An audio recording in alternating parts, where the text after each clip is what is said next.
Hey guys, welcome back to my channel. This is Mansa Queen. How you guys doing? I hope you're doing well. And today's recipe is just gonna be a quick one, and it is my favorite Gambian hot cereal. Yes, it's a type of hot cereal that we make in the Gambia, and it's well known for they usually make it for lactating mothers like new mom. If you just give birth, this is the first thing they want you to eat, and it's called Churaa Gerteh. Yes, Churaa Gerteh. It is mainly made from peanuts. Yes, peanuts and rice. Those are the two staple ingredients that you need: peanuts and rice. Raw peanuts, by the way. With each baby I've had, that's the first thing I will make. It doesn't matter how tired I am. I would even make it before going to the hospital just so I would have something to eat. So a quick disclaimer, guys. If you have a peanut allergy, please do not try this recipe as it has a lot of peanuts, okay? So again, I am not a lactation specialist. I am just sharing my personal experience growing up in the Gambia, and to date I still do this, like I said, with each kid that I've had, and I just like to make it to eat for breakfast, dinner. I can eat this any time of the day. So if you would like to see how I make my favorite Gambian cereal, aka Churaa Gerteh, keep on watching. This is Mansa Queen, and you are welcome to my kitchen.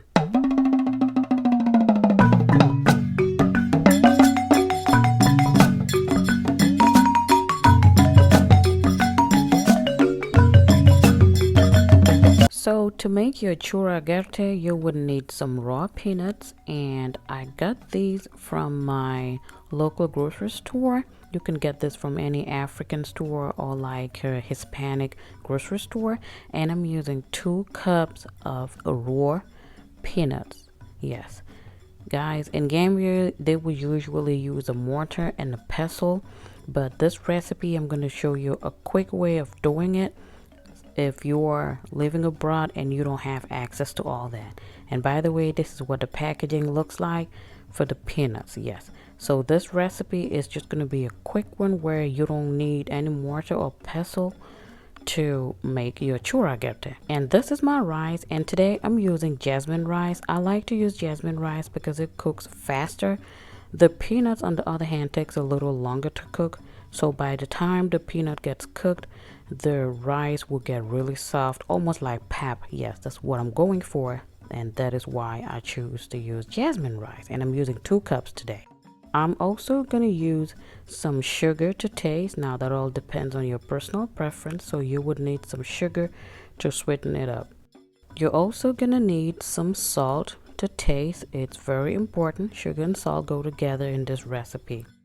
So to start with, I'm going to put all my peanuts into my blender and blend it. So like I said, in the Gambia, you would put this in a mortar and beat it with a pestle until it's so smooth, and then the oil actually starts coming out. But again, this is for those of us in the diaspora that do not have access to all that. So this is what my peanuts look like after blending it. In the authentic Churaa Gerteh recipe, you would actually blend the peanuts and the rice together in a mortar and pestle, but since I'm going for an easier version, I'm not even going to do all of that. I'm just going to go ahead and cook it just like this. You can also choose to dissolve it in water first. So this is my water. You don't have to measure the water, you just have to go by checking if the rice and the peanuts are done. So you have to bring some water to a boil, and here's my rice and peanuts. You can choose to blend it together like I said, but today I'm just keeping it very simple. I'm just going to put it in like that. You can also choose to dissolve both of them in water first to remove any lumps, but as you can see, I don't have any lumps, so I am not worried about it. I have tried both ways really, and it really did not make any difference, so I'm just going with a very quick and easy method today. So now our water has come to a boil. I'm going to go ahead and pour in my rice and blended peanuts. By the way, once you start cooking this, once you put your blended stuff into the hot water, you need to stir it, because it tends to stick to the bottom of the pot a lot. I'm using a stainless steel pot, but still I needed to stir it. You At this point you can't just walk away from it because it's gonna stick to the bottom of the pot, and the last thing you want is burnt residue in your Churaa Gerteh. It's actually gonna smell smoky and taste smoky. We don't want none of that. So I'm just gonna keep stirring it, and I'm cooking this on medium to high heat because I don't want it to get burnt.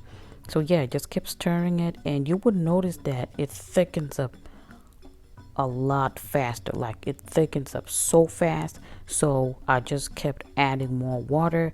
If I see that it's getting too thick and it's not even close to being done, you just keep adding more water and checking it.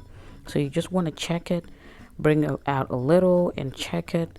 So this is what it looked like 15 minutes after boiling, and as you can see, it is already soaking up all of that water, but it is not even close to being done because, like I said, the peanuts take longer to cook.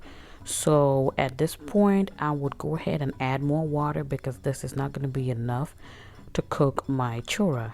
So that's just, it's very simple. Just keep checking and adding more water as needed. And this is what it looks like 30 minutes into cooking. And as you can see, guys, this has almost doubled in quantity, and it is so thick, and it is still not done. So I'm still gonna add more water because it's like the more water you add, the more it just absorbs and just multiplies. And it is good. This is a low budget meal, and it is very nutritious for this reason. So another 30 more minutes and it is almost done. So at this point I'm going to add my salt.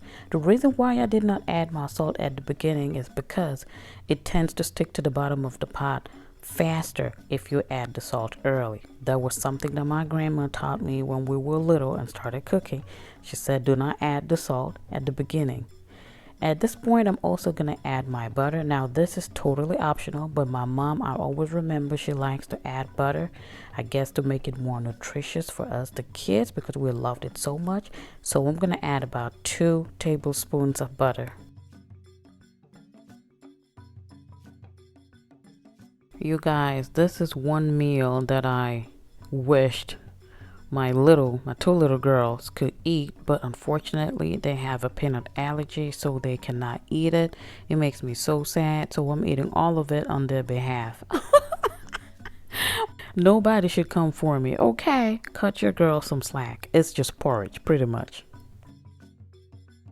So guys, as you can see, my pot is all the way to the top. It is so full. It has doubled a lot, and it is done. You can see the consistency has changed. It is now looking like porridge. And when it gets too thick, when it gets colder, it gets really thick. So I don't like it to get too thick in the pot. So this consistency is just right for me. So at this point, I'm going to put in the sugar. The sugar is the last thing you put in. Reason being that if you put the sugar earlier and keep stirring it, how do I translate this in English? If you put the sugar too early and keep stirring it, the porridge is going to lose that thickness and it's going to be so watery, you would not love it. So this is the last thing you put. And right now my fire is on low, like on a scale of 1 to 10, it's between number 1 and low. So yes, I'm going to put the sugar and I'm just going to stir it gently and let it simmer for about 2 to 3 minutes just to get all the sugar dissolved, and that is it. I'm turning off my stove and just leave the residual heat to finish it up. So taste for sugar, I like to just add a little sugar, and then I put some sugar on the side for whoever wants to add more when they're eating. You guys, this always brings back so many fun memories. Churaa Gerteh was always dinner for Friday nights. I loved it so much. Now, let me show you how I like to enjoy my chura. Who does not know Nido? If you're African in the house and you know Nido, gather in the comment section. Let's take a selfie, okay? Nido Peak, it's basically powdered milk. And to me, it just elevates this meal. you can also enjoy it with some evaporated milk. You can use pig milk. I'm using carnation today. I like to combine both. Some people actually do yogurt, but I prefer my evaporated milk and some good powdered milk. So I'm just gonna dish it out like this because I like to leave the sugar out so that if anyone wants to add more, they can do that. That way I'm not putting too much sugar in the porridge and mess it up for other people that are gonna eat it. So that's a good tip, especially if you have people that are trying to cut down on the starch because you already have a lot of rice in it. So that on its own is a lot of carbs. And this is it. We're done and ready to enjoy our Churaa Gerteh. Thank you guys so much for watching. This is my first recipe for 2021 and I cannot wait to share all that I have in store for you. Thank you guys so much for watching. Happy New Year, everybody, and I hope you all stay safe. Thank you so much for watching. If this is your first time coming across my channel, you were highly welcome. Feel free to look around and subscribe if you like my content. I will see you in my next video. Until then, stay safe. I love you all.